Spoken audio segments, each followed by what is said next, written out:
क्या आप भी डिसाइड नहीं कर पा रहे हो कि आपको एंड्रॉयड डिवाइस लेना चाहिए या एक laptop?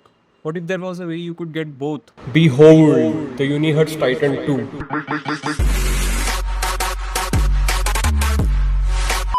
Hello and welcome back to this channel. Today I have this very special device Unihertz का टाइटन 2 एंड देखते साथ ही वो ब्लैकबेरी का पासपोर्ट फ़ोन मन में आता है, बट वो तो बहुत पुराना डिवाइस हो गया एंड ये उसी का अपग्रेडेड वर्जन समझ लो। It's got better features, better camera, better chipset, better everything. तो ये वीडियो में बात करेंगे इसकी प्राइसिंग की, फीचर्स की, परफॉर्मेंस की, where to buy and worth it है भी कि नहीं ये लेना। So let's begin. स्टार्ट करते हैं इसके फीचर्स से एंड प्राइसिंग वगैरह एंड में देखते हैं। अभी से जान के क्या ही कर लोगे अगर डिवाइस ही पसंद नहीं आया आपको तो पहले इसके फिजिकल फीचर्स देख लेते हैं। तो it's got a full QWERTY keyboard and अगर आपने ऐसे डिवाइस यूज़ किए हैं तो शायद आपको ज़्यादा टाइम नहीं लगेगा इसकी टाइपिंग से यूज टू होने में, but if you are new तो भाई माथा फोड़ लोगे आप अपना। मैं भी बहुत टाइम बाद ही यूज़ कर रहा हूँ तो मेरा तो हाथ ही नहीं बैठ रहा है एंड इवन इसके क्लिक्स कभी कभार लगते हैं कि बहुत थोड़ा ज़ोर से प्रेस करना पड़ रहा है। इट्स नॉट दैट कि डिवाइस का प्रॉब्लम है, ये this depends on person to person. May भी आपको अच्छा लगे, मे बी नॉट। एंड इस डिवाइस में मैनुअल नेविगेशन बटन नहीं है तो अब वो सब आपको कीबोर्ड में ही मिल जाएगा। तो यहाँ सामने ही बैक बटन है, रीसेंट ऐप्स का एंड होम बटन है। जेस्चर्स भी यूज़ कर सकते हो आप इसमें वैसे। तो जो नॉर्मली आप करते हो बैक के लिए स्वाइप करोगे, देन रिसेंट के लिए नीचे से बॉटम से स्वाइप अप करोगे, देन लेफ्ट में कैप्स लॉक दिए, देन एक सिंबल की है जिससे आप अपना नंबर एंड अदर सिंबल्स अलग से एक्सेस कर सकते हो। ऑन स्क्रीन मेन्यू आ जाता है उसका। देन पूरे राइट में एक ऑल्ट की भी है जिसको आप होल्ड करके बाकी बटन्स प्रेस करोगे तो उनके ऑल्टरनेट ऑप्शंस रजिस्टर होंगे। जैसे कि क्यू पे ज़ीरो लिखा है तो अगर आप ऑल्ट होल्ड करके क्यू प्रेस करोगे तो ज़ीरो रजिस्टर होगा। एंड वर्चुअल कीबोर्ड का भी ऑप्शन है इसमें अगर आपको फिजिकल यूज़ नहीं करना है, बट ऑफकोर्स वो आइडियल नहीं है सिंस इसका डिज़ाइन वैसा नहीं है कि आप वर्चुअल कीबोर्ड ढंग से यूज़ कर पाओ। अनदर थिंग कि ये कीबोर्ड टच सेंसिटिव भी है तो इससे आप नेविगेट भी कर सकते हो, लाइक स्क्रॉल कर सकते हो top down and left right. Also ये कीबोर्ड बैकलिट भी है। नेक्स्ट इसमें लेफ्ट में देखोगे तो दो एक्स्ट्रा बटन्स भी है। राइट में तो normally power button and volume button है। टॉप में एक आयर ब्लास्टर है, नीचे एक टाइप सी पोर्ट है, माइक्रोफोन है एंड एक स्पीकर ग्रिल भी है। बट ये जो लेफ्ट में दो बटन्स है, फंक्शन 1 फंक्शन 2, ये कस्टम है तो इसमें आप कुछ भी असाइन कर सकते हो सेटिंग्स में। तो इसमें 3 ऑप्शंस मिलते हैं आपको पर बटन। एक शॉर्ट प्रेस पे आप एक कुछ फंक्शन असाइन कर सकते हो, एक लॉन्ग प्रेस पे, एक डबल प्रेस पे। तो मैंने यहाँ पे फर्स्ट वाले बटन पे डबल प्रेस पे स्क्रीनशॉट कर लिया है एंड लॉन्ग प्रेस से फ्लैश लाइट। सेकंड बटन पे लॉन्ग प्रेस करने से मैंने एमुलेशन स्टेशन को असाइन कर लिया ताकि मैं अपने सारे गेम्स यहीं से एक्सेस कर सकूँ। अब ये तो सामने सामने की बात हो गई। पीछे आप देखोगे तो यहाँ पे एक और display, this isn't exactly a secondary display, ये एक सब स्क्रीन है। मतलब कि अपने में एक इंडिपेंडेंट डिस्प्ले नहीं है बट लाइक एक क्विक एक्शन मेन्यू है। तो यहाँ से आप टाइम देख सकते हो, नोटिफिकेशन चेक कर सकते हो या तो रील्स चला लो। थोड़ा लिहाज रख लो यार, इसमें भी रील्स चलाने मत बैठ जाना, स्क्रीन टाइम कम करनी है सालों। तो इसमें आप नॉर्मली ऐप्स भी रन कर सकते हो सारे एंड इवन कैमरा भी आप इसका रियर वाला फ्रंट कैमरा की जैसे यूज़ कर सकते हो, बट उतना आइडियल नहीं है तो बस स्मार्ट वॉच की तरह आप इसको समझ लो। नेक्स्ट इसके बाकी स्पेक्स भी देख लेते हैं। तो इस पर डायमेंसिटी का 7300 चिपसेट यूज़ हुआ है एंड इसका operating system is almost like a stop OS with कुछ कुछ एडिशनल फीचर्स इसके कीबोर्ड एंड बैक स्क्रीन के लिए। इसमें लेटेस्ट एंड्रॉइड वर्जन भी है, एंड्रॉइड 16। 512 GB की इंटरनल स्टोरेज है which is more than enough for a device this size. And पीछे 50+8 मेगापिक्सल का कैमरा है एंड फ्रंट में 32 का है। कैमरा रिव्यू मत मांगना भाई, पिछली बार पिक शो कर दिया था, अब नहीं करूँगा उसके लिए, दूसरे वीडियोस देख लो आप। हाँ 5050 mAh की बैटरी है with 33 watt fast charging support. अब इस चैनल पे mainly focus games and performance पे रहता है तो इसलिए ज़्यादा डिटेल्स पर नहीं जाऊँगा बाकी सब चीज़ों के। एंड जो जो फीचर मुझे लगे है कि ये फीचर क्रूशियल है बताना, तो वो मैं साथ के साथ मेंशन कर दूंगा। Also I feel like I should mention this. तो मैंने एक वीडियो देखी थी इसी फ़ोन की, डेव विद जैकरी की, उसका मतलब चैनल का नेम है। एंड वो बंदा इस डिवाइस को लिनक्स टर्मिनल जैसे भी यूज़ कर रहा था। तो अगर आपको भी वो चीज़ करना है तो आप गूगल प्ले स्टोर से टर्मक्स ऐप डाउनलोड कर सकते हो। अब ऑफकोर्स आप कोई भी एंड्रॉइड फ़ोन में कर सकते हो, बट इस पर फिजिकल कीबोर्ड है तो कोडिंग वाली वाइब आती है पूरी। एंड घर पे भी बोल सकते हो भाई कि रील्स नहीं देख रहा, कोडिंग कर रहा हूँ। तो मस्त ऐप ये भी है एंड कुछ कुछ कमांड्स भी देख लेते हैं कि आप क्या क्या इससे एक्सपेक्ट कर सकते हो। Starting with fast fetch. अब इसको आप टाइप करते हो, एंटर करते हो तो इससे ये आपको अपने डिवाइस की पूरी डिटेल्स लिस्ट कर देगा, up time, CPU, GPU, memory वगैरह वगैरह। देन इस पर IF कॉन्फ़िग यूज़ करके आप अपने नेटवर्क का डिटेल्स ले सकते हो, जैसे कि उसका IP एड्रेस। एंड देन इस पर आप पाइथन भी इंस्टॉल करके उसको यूज़ कर सकते हो। गिट रिपोजिटरीज क्लोन कर सकते हो, अपने दूसरे डिवाइसेस को ऐसे SSH करके एक्सेस भी कर सकते हो। बेसिकली अपने किसी डिवाइस को एक्सेस कर लिया आपने एंड उसकी फाइल्स भी आप देख सकते हो। मतलब कि सारे लिनक्स कमांड्स जो होते हैं वो सपोर्टेड है इसमें। एंड ये कमांड्स रन करने के लिए भी आपको कुछ कुछ पैकेजेस भी डाउनलोड करने पड़ते हैं, तो उतनी डिटेल्स में नहीं जाऊँगा। आपको यूज़ करना है तो इसमें हेल्प ऑप्शन भी एंड गूगल तो है ही। मैं बस ये शोकेस करना चाहता था since I find this app really cool and typing experience भी बहुत सही लगा मुझे इसमें। अब बात करते हैं इसके बेंचमार्क्स की। तो ये है इसका Antutu का बेंचमार्क एंड देन नेक्स्ट है Wild Life Extreme stress test. तो इसमें आप स्टेबिलिटी देख सकते हो 99.4% है, मीनिंग कि ऑलमोस्ट ना के बराबर है थर्मल थ्रॉटलिंग जो। बहुत कम हीट होता है। मैंने बैक टू बैक दोनों टेस्ट किए एंड फिर भी फ़ोन नॉर्मल ही लग रहा था पकड़ने में। टेम्परेचर ही देख लो आप, 34 से 35 तक बस गया है एंड बैटरी भी बस 5% कम हुई है पूरे 20 मिनट के स्ट्रेस टेस्ट में। तो I believe emulation and in general gaming में अच्छी खासी परफॉर्मेंस मिलनी चाहिए, तो वो देख लेते हैं थोड़ी देर में। तो नेक्स्ट अब देखेंगे कौन कौन से एमुलेटर्स ये प्रॉपर्ली रन कर पा रहा है एंड गिवन इसका स्क्रीन का एस्पेक्ट रेशियो। कुछ कुछ गेम्स जो है वो उसकी स्क्रीन पे बहुत अच्छे लगेंगे, since most old school games जो थे उनका जो एस्पेक्ट रेशियो इतना ही होता था। तो वो भी देखेंगे आगे। अब सेटअप प्रोसेस में शो नहीं करूँगा इस वीडियो में, भाई 3 घंटे की वीडियो मैंने बना रखी है, तो उसको देख लो आप जाके। तो इसमें सब कुछ मैंने इंस्टॉल कर रखा है, गेम्स ट्रांसफर कर रखी है, बस आपको आपको सबका डेमो शो करूँगा। ऑल्सो कुछ कुछ एंड्रॉइड गेम्स भी देखेंगे एंड अदर थिंग कि इसमें मैक्सिमम गेम्स ऑन करते ही अपना स्क्रीन ओरिएंटेशन चेंज कर लेता है। तो मतलब आपको फ़ोन टेढ़ा करके खेलना होगा एंड रोटेशन भी सीधे नहीं हो पाता है उनमें। तो उसका भी एक वर्कअराउंड है कि आप प्ले स्टोर से कंट्रोल स्क्रीन ओरिएंटेशन एक ऐप है, उसको डाउनलोड कर लो, उसको इनेबल कर लो। ऐप में जाके बस आपको स्टार्ट सर्विस ऑन करना है एंड देन ऐप को आपको रिसेंट में रखना है। देन आप कोई भी स्क्रीन ओरिएंटेशन रख सकते हो। अब कुछ कुछ गेम्स में मे बी ब्लैक बॉर्डर्स आ जाए, तो उसमें आपको रोटेट करके ही खेलना पड़ेगा। अब भगवान ने ऐसा बना दिया है, उसको क्या करे वो बेचारा, कहीं तो आप भी एडजस्ट कर लो। अब बिफोर आई फॉरगेट, इसमें गेम्स को कंट्रोल करने के लिए आपके पास 3 ऑप्शन है। एक तो नॉर्मल इंसानों की तरह कंट्रोलर कनेक्ट कर लो कोई भी एंड उससे गेम्स खेलो। दूसरा ये कि आप इसका कीबोर्ड भी यूटिलाइज कर सकते हो, बेसिकली इसके कीज़ को असाइन कर सकते हो सारे इन गेम एक्शंस के लिए। अब ऑफकोर्स ये सिर्फ उन गेम्स में काम आएगा जिसमें सिर्फ D pad EBXY and trigger button supported है। जॉयस्टिक इसमें सही से आप असाइन नहीं कर पाओगे। बेसिकली सारे रेट्रो आज के एमुलेटर्स आप इसके कीबोर्ड से आराम से ऑपरेट कर सकते हो। बट बात फंसेगी एमुलेटर्स जैसे कि PPS SPP PS2 Xbox ये सब है। अब कुछ कुछ इनकी गेम्स भी आप खेल सकते हो, ऐसा नहीं है, जैसे कि फाइटिंग गेम्स हो गए जिसमें जॉयस्टिक का काम नहीं है, बस आपको directional keys and EBXY buttons use करना है। तो it all depends on your use case. And तीसरा वे कि आप जानवरों की तरह ऑन स्क्रीन कंट्रोल्स यूज़ कर लो। मजाक कर रहा है यार, मैं खुद ऑन स्क्रीन यूज़ करता था जब मेरे पास कंट्रोलर नहीं था। तो कोई बात नहीं, आप वैसे भी खेल रहे हो तो बस इसकी स्क्रीन साइज़ छोटी है, तो आपको ऑन स्क्रीन कंट्रोल्स के साइज़ थोड़े छोटे करने पड़ेंगे, तभी आप सही से चीज़ें नेविगेट कर पाओगे। तो इनका भी डेमो देख लेते हैं एक एक करके। तो सबसे पहले जैसे नॉर्मली आप कंट्रोलर कनेक्ट कर लिए एंड आपके पास एक ग्रिप वाला कंट्रोलर है तो और भी अच्छा है। ये वाले में मेरा डिवाइस पूरा फिट नहीं आ रहा था लाइक पोर्ट्रेट में, तो इसको मुझे पीछे सपोर्ट देके खेलना होगा, नहीं तो ये फ़ोन गिर जाएगा। बट इसको लैंडस्केप में मैं अगर रख देता हूँ तो उसमें आराम से ही पूरा फिट आ जाता है। And there are other controllers too जिसमें गैप और कम होता है, तो मे भी उसमें सही से फिट आ जाए। तो आप वो देख लेना आपको कौन सा कंट्रोलर यूज़ करना है। ज़रूरी नहीं है ये ग्रिप वाला ही लेना है, कोई दूसरा एक्सटर्नल कंट्रोलर है तो it will do just fine. Then like I said आप इसमें बटन्स भी असाइन कर सकते हो। तो मैंने WSD को अप डाउन लेफ्ट राइट की असाइन कर दिया है एंड IJNL को ABXY असाइन कर दिया एंड बाकी किसी किसी में ट्रिगर्स भी होते हैं तो वो भी आप असाइन कर सकते हो, बट वो बहुत ज़्यादा मैसी हो जाएगा। तो अगर कोई भी गेम डी पैड या ABXY बटन से ज़्यादा कोई बटन डिमांड कर रहा है तो एकदम कंट्रोलर पे शिफ्ट हो जाओ बेटर एक्सपीरियंस के लिए। नेक्स्ट है ऑन स्क्रीन कंट्रोल्स। तो लाइक आई सेड छोटी स्क्रीन है तो थोड़ा मुश्किल हो जाता है बटन्स प्रेस करना। तो एक वर्क अराउंड ये है कि किसी किसी एमुलेटर में आपको इसको रिसाइज करने का ऑप्शन मिल जाता है, तो आप वो कर सकते हो, बट तब भी आइडियल ऑप्शन नहीं है ये। तो the best way to experience gaming on this device is grip वाला कंट्रोलर। तो अब थोड़ा गेमिंग भी देख लेते हैं। स्टार्ट करते हैं एंड्रॉइड गेमिंग से, starting of with Wuthering waves. यार एक तो ये 50 GB की गेम हो गई है, लास्ट टाइम टेस्ट किया था तब 45 थी। पागल है ये सारे गाचा गेम वाले। परफॉर्मेंस की बात करूँ तो इसमें 3 ऑप्शन, मतलब आप जब फर्स्ट टाइम गेम बूट करते हो तो एक क्वालिटी का, दूसरा बैलेंस का एंड तीसरा परफॉर्मेंस का। कुछ भी सेट कर लो पहले, बाद में सेटिंग से भी मॉडिफाई कर सकते हो, कोई दिक्कत नहीं है। अब परफॉर्मेंस में 60 FPS मिलना चाहिए, बट ये डिवाइस उतना पुश नहीं कर पाता है। तो बेस्ट है आप क्वालिटी पे रख लो जिससे 30 FPS पे लॉक्ड रहेगा एंड अच्छी परफॉर्मेंस भी मिल जाएगी। लाइक एक स्टेबल फ्रेम रेट मिल जाता है। मतलब 60 FPS ऐसे नॉर्मली मिल जाता है, लेकिन कॉम्बैट वगैरह के वक्त बहुत स्टटर होता है एंड ऑनेस्टली 30 FPS स्क्रीन के हिसाब से is just fine. Plus quality भी अच्छी मिल रही है, लाइक पिक्सल्स बहुत शार्प रहते हैं। ऑल्सो एक रिकमेंडेड सेटिंग्स का भी ऑप्शन मिलता है बॉटम कॉर्नर में, तो उसको आप प्रेस करते हो तो ये डिवाइस के हिसाब से जो रिकमेंडेड सेटिंग्स है वो अप्लाई कर देता है। तो ये उसको बैलेंस पे सेट रखता है एंड FPS जो है वो 30 पे ही रहता है, बस क्वालिटी थोड़ी कम हो जाती है। तो ये बैटरी सेवर ऑप्शन टाइप का समझ लो। क्वालिटी ऑप्शन जो है उसमें थोड़ी बैटरी ज़्यादा कंज्यूम होगी, थोड़ा जल्दी हीट होता है, बैलेंस में थोड़ा कम होगा ये सब। नेक्स्ट है सोलो लेवलिंग अराइज। अब ये गेम तो 30 FPS में भी बहुत लैग हो रहा था, तो आपको सेटिंग्स में आके प्रीसेट को और भी कम करना होगा। तो प्रीसेट को नॉर्मल रखने पे थोड़े स्टेबल फ्रेम रेट्स मिल रहे थे एंड आप चाहो तो एकदम लो पे रख के भी इसको खेल सकते हो और स्मूथ एक्सपीरियंस के लिए, बट नॉर्मल पे रख लो, एकदम थोड़े मोड़ी फ्रेम ड्रॉप्स होते हैं, उतना मैनेजेबल है। एंड BGMI में आपको अगर 60 FPS चाहिए तो स्मूथ पे ही रखना होगा ग्राफिक्स। थोड़ा भी ऊपर जाओगे तो एक्सट्रीम ऑप्शन नहीं मिलेगा आपको, सिर्फ स्मूथ एक्सट्रीम तक जाता है इसमें। बाकी एक सुपर स्मूथ का भी ऑप्शन है जो कि बेटा में है अभी भी। अब इसकी स्क्रीन सिर्फ 60 की है तो डिफरेंस में भी ना ही समझ आए ज़्यादा, बट फिर भी ट्राई कर सकते हो, मे भी अच्छी मिल जाए। मुझे तो उतना फ़र्क नहीं पता चला जब मैंने ट्राई किया था। अब नेक्स्ट एक फाइनल गेम देख लेते हैं एंड्रॉइड का। अभी उतना ग्राफिक इंटेंसिव गेम तो बिल्कुल भी नहीं है, बहुत ही पुराना गेम है, मुझे बस टेस्ट करना था इसकी स्क्रीन में कैसा दिखता है। तो वो गेम है अल्टीमेट स्पाइडरमैन टोटल मेहेम। अब मुझे नहीं पता आपने ये गेम खेला है या नहीं, but for me this used to be one of my favourite games ever. अभी डिसकंटिन्यू हो रखा है एंड अगर आप भी कहीं से डाउनलोड भी करते हो तो मॉडर्न एंड्रॉयड वर्जन में ये काम नहीं करेगा। तो इसको इंस्टॉल करने का प्रोसेस के लिए एक वीडियो है, तो वो उसकी मैं इमेज अटैच कर दे रहा हूँ, आप उसको फॉलो कर सकते हो। इंटरेस्ट में स्क्रीन में ये खेलना बहुत मज़े आ रहे थे। And I mean nostalgia factor भी हो सकता है अगर उसको काउंट करो तो, बट लाइक एज सच कोई लैग नहीं था इसमें, कोई ग्लिच नहीं था, जस्ट प्योर फन।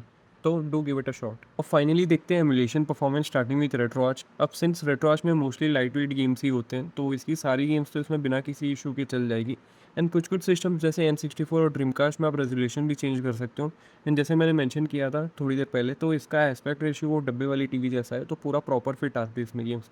मतलब फिट करने के लिए आपको कुछ कुछ जैसे स्ट्रेस टू फिल वाले ऑप्शन को ऑन करना होगा हर एक एमुलेटर में, नहीं तो थोड़े बहुत ब्लैक बॉर्डर्स इसमें रह जाते हैं। तो आप इंडिविजुअल स्केलिंग को ऑन ऑफ रख लो एंड एस्पेक्ट रेशियो को स्ट्रेच या फुल पे कर लो, जो भी ऑप्शन अवेलेबल है तो उसको आपको इनेबल कर लेना है। एंड जो ये गेम्स है कुछ कुछ मैं शोकेस करता हूँ, जैसे कि NES, गेम बॉय, N64, एकदम कुछ इशू नहीं फेस हुआ मुझे।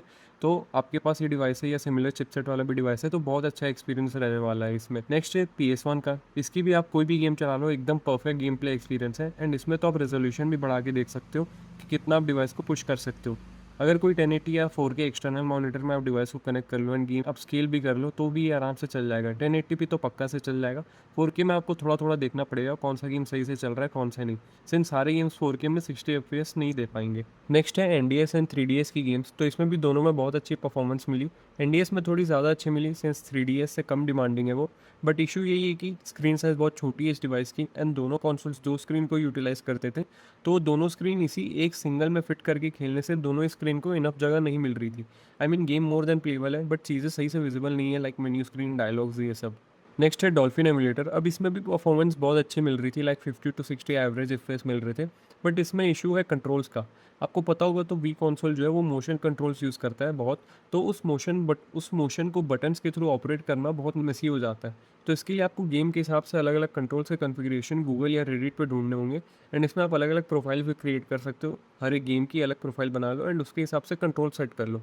तो मैंने भी वेब ऑफ शैडोज जो स्पाइडरमैन की गेम है उसके लिए सर्च किया था एंड मुझे कॉन्फ़िगरेशन मिला, तो इसके हिसाब से मैंने कंट्रोल सेट किया एंड सब एक्शंस प्रॉपर्ली वर्क कर रहे हैं। तो ये सब कैसे करना है वो भी आपको मेरी एंड्रॉयड वाली गाइड में मिल जाएगा। आप सीधे डॉल्फिन एमुलेटर वाले सेक्शन में जाके देख सकते हो, मैंने टाइम स्टैम्प्स भी उसमें मेंशन कर रखे हैं। नेक्स्ट है एक्सबॉक्स का। अब इसके कुछ गेम्स चलते हैं कुछ नहीं चलते, तो आपको खुद से चेक करना होगा कौन से चल रहे कौन से नहीं। एंड इस डिवाइस में जो चिपसेट है उसमें कस्टम ड्राइवर्स भी सपोर्ट नहीं है। कस्टम ड्राइवर्स ऐसे इनकी जो हायर एंड चिपसेट हो गए जैसे कि 8 Gen 1, 2, 8 Elite, ये सब इनके लिए एमुलेटर स्पेसिफिक ड्राइवर्स बने जिससे कि परफॉर्मेंस और अच्छी मिल जाती है। तो बहुत एमुलेटर्स जैसे कि स्विच का, एक्सबॉक्स का, PS3 का, तो उन सब में आप वो ड्राइवर इंस्टॉल कर दोगे तो परफॉर्मेंस बहुत ही इंप्रूव हो जाती है। एंड सिंस इसमें वो ड्राइवर सपोर्ट नहीं है तो एक्सबॉक्स में थोड़ी और ख़राब परफॉर्मेंस मिलती है। तो लाइक गेम्स तो कुछ कुछ रन हो गए बट ग्राफिकल रिलीजेस बहुत इसमें हो रहे थे मुझे फेस हुए। तो आप देख सकते हो जैसे कि ये स्क्रीन पे है, तो एक्सबॉक्स का तो नहीं करो तो ही ठीक है। ऑल्सो एक्सबॉक्स 360 का भी ऐप रिलीज़ हो गया एंड्रॉइड के लिए, तो वो तो मैं हायर चिपसेट पे ही सही से टेस्ट कर पाऊंगा। इसमें तो गेम ही नहीं लोड हो रहे थे, मैंने 2-3 ट्राई किए, तो I think custom drivers install करने से ही शायद चल जाए, तो देखेंगे उसको फिर कभी। नेक्स्ट है PS3 की गेम्स। इसमें भी सेम इशू, ड्राइवर सपोर्ट नहीं है तो गेम्स ऑन ही नहीं हो रहे थे। PS3 की तो वैसे हायर एंड डिवाइसेस में भी ढंग से गेम्स लोड नहीं हो पाता है, बट एक गेम है जो मेरा चल गया, plants versus zombies. Something 500 MB या 1 GB का ही था, तो बहुत ही लाइट वेट था, इसीलिए शायद चल गया ये। नेक्स्ट PS2 में तो बहुत ही अच्छी परफॉर्मेंस मिली इसमें। तो गॉड ओवर मैंने ट्राई किया, गॉड ओवर 2, मतलब अगर आपका ये गेम चल जा रहा है तो आपके 90% गेम्स इसमें चल जाने चाहिए। तो इसका रिजोल्यूशन जो है मैंने डिफ़ॉल्ट पे रहने दिया था एंड 55 to 60 एवरेज FPS दे दिया था इसने। अब इस स्क्रीन में रिजोल्यूशन ज़्यादा हाई करने का सेंस नहीं बनता क्योंकि उतना डिफरेंस समझ भी नहीं आएगा। तो लो पर रखो एंड स्मूथ एक्सपीरियंस एंजॉय करो आप। नेक्स्ट देख लेते हैं स्विच का एमुलेशन। एंड इसका रिजोल्यूशन डिफ़ॉल्ट होता है 720p, तो मुझे उससे भी थोड़ा कम करना पड़ा था थोड़े अच्छे एफपीएस के लिए, बट लाइक ऐसे ये स्क्रीन में वो भी अच्छा दिख रहा था। एंड कभी कभार फ्रेम ड्रॉप्स हो रहे थे, बट स्विच एमुलेशन ही ऐसा है, तो जितना आप गेम खेलोगे उतने शेडर्स कंपाइल हो गई है एंड धीरे धीरे ओवर टाइम परफॉर्मेंस अच्छी होती जाती है। एंड ये इसके सारे गेम्स पे वैलिड है। अब पीसी गेमिंग कैसे बोल सकते हैं, तो मैंने एक्चुअली 3-4 गेम डाउनलोड कर रखे थे, लाइक एपिक गेम से कुछ, स्टीम से कुछ। तो मैंने बैटमैन आर्कम सिटी किया था, उसमें तो 10-15 एफपीएस बस मिल रहे थे। देन बॉर्डरलैंड्स भी किया था, तो उसमें तो लोडिंग स्क्रीन में ही अटक जा रहा था। फिर मैंने ट्राई किया स्पाइडरमैन शैटर्ड डायमेंशंस, ये सही से चल गया मस्त। 50 to 60 एवरेज एफपीएस थे इसमें एंड इसकी रिजोल्यूशन मैंने एकदम लोएस्ट पे सेट कर दी थी, बट ये स्क्रीन में उतना डिफरेंस पता ही नहीं चल रहा था, तो लाइक एक्सपीरियंस बहुत अच्छा था। नेक्स्ट है कैप्टन क्लॉ। ये बहुत ही पुराना गेम है, मे भी आपको पता होगा, एंड ये चलाने में तो हालत ही ख़राब हो गई। इतने सेटिंग्स, इतने वर्जन ट्राई किए मैंने गेम के, तब जाके वर्क किया।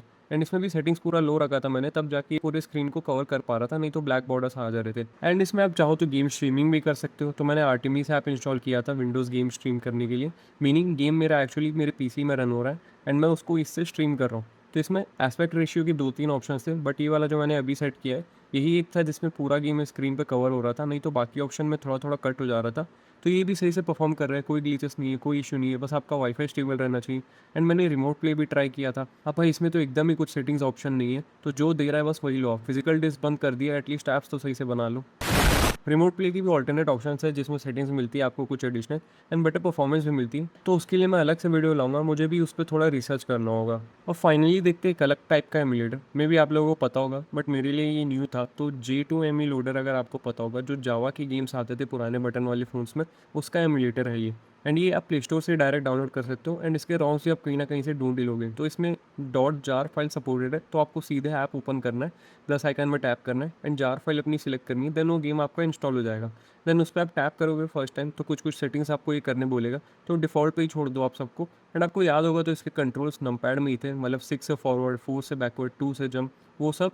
तो सिंस इसमें कीबोर्ड है पूरा ये वाले डिवाइस पे, तो एंड नमपैड्स नहीं है, तो यहाँ पे की मैपिंग का भी ऑप्शन है, तो वहाँ जाके मैंने नंबर कीज़ को अपने कीबोर्ड के कीज़ को असाइन कर दिया। नेक्स्ट आपको स्टार्ट पे क्लिक करना है एंड गेम आपका ऑन हो जाएगा।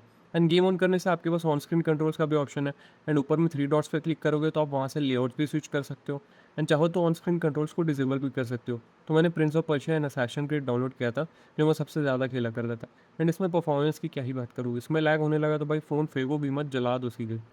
एक फाइनल चीज़, तो जैसे मैंने बताया था कि इसकी स्क्रीन पे पुराने गेम्स अच्छे लगते हैं एंड उनको ऐसे वर्टिकल फॉर्मेट में खेलना इज़ इवन बेटर। तो एक ऐप है पिकोइट, ये कोई एमुलेटर नहीं है बट एक प्लेटफॉर्म है जहाँ पे आप गेम्स खेल सकते हो, बना भी सकते हो। एंड ये .png फाइल सपोर्ट करती है, जो इमेज की फाइल होती है, मतलब एक इमेज फाइल से आप गेम खेल सकते हो। भाई क्या चल रहा है। एंड गेम फाइल्स भी इनकी बहुत छोटी होती है। ऑल्सो इसके ऐप को आपको रन करने के लिए इसको परचेज़ करना होगा, जिसके बाद ही आपको इसका फर्मवेयर फाइल मिलेगा। एंड ऐप ऑन करते वक्त ही आपको ये फर्मवेयर फाइल इंस्टॉल करने बोलेगा। एंड ऑप्शनल है वैसे तो, मतलब ऐप का बेनिफिट ये है कि यहाँ पे आपको अलग अलग सेक्शंस मिल जाते हैं, जैसे कि फीचर्ड वाले गेम एक सेक्शन अलग मिल जाता है, वर्क इन प्रोग्रेस वाले, न्यू वाले, मतलब यहाँ पे डेली गेम्स अपडेट होते हैं, न्यू गेम्स रिलीज़ हो रहे हैं, सब कुछ यहीं मिल जाएगा आपको। तो आप परचेस नहीं करते हो तो आप सिर्फ इसकी रॉम फाइल्स डाउनलोड कर लो जो PNG वाली है, एंड उनको एमुलेशन स्टेशन के पिकोइट फोल्डर में डाल दो। उससे आप एमुलेशन स्टेशन से डायरेक्टली उनकी गेम्स को रन कर पाओगे। अब इसमें एक और तरीका है गेम्स खेलने का, and this might be the selling point for most. Like ऐसे आप खेलोगे तभी आप डिवाइस की कैपेबिलिटीज़ पूरी अच्छे से यूटिलाइज कर पाओगे। तो get ready for the ultimate gaming experience, only available for this device.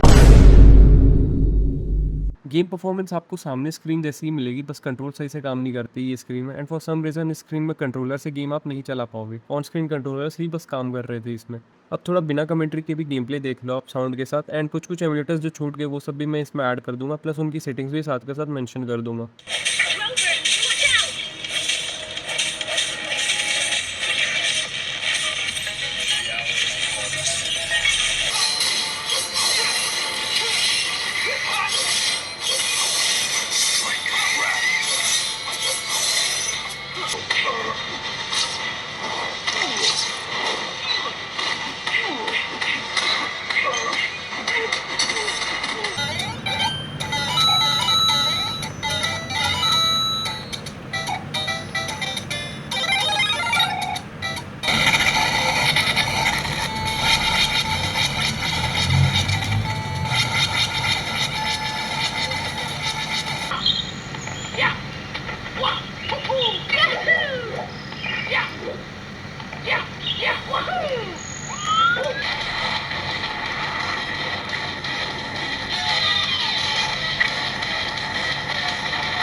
तो फाइनली बात करते हैं अब कहाँ से ये डिवाइस परचेज़ कर सकते हो। तो अभी ऑनलाइन तो मुझे कहीं पे ये दिखा नहीं है, अमेज़न पे भी अनअवेलेबल है। इसकी ऑफिशियल वेबसाइट में ये इंडिया शिप नहीं करता है, बट एक वेबसाइट मिली है टम फ़ोन्स नेम से, बट आई डोंट नो कितनी ट्रस्टेड है ये। तो अगर लोगे तो पहले अच्छे से रिसर्च कर लेना।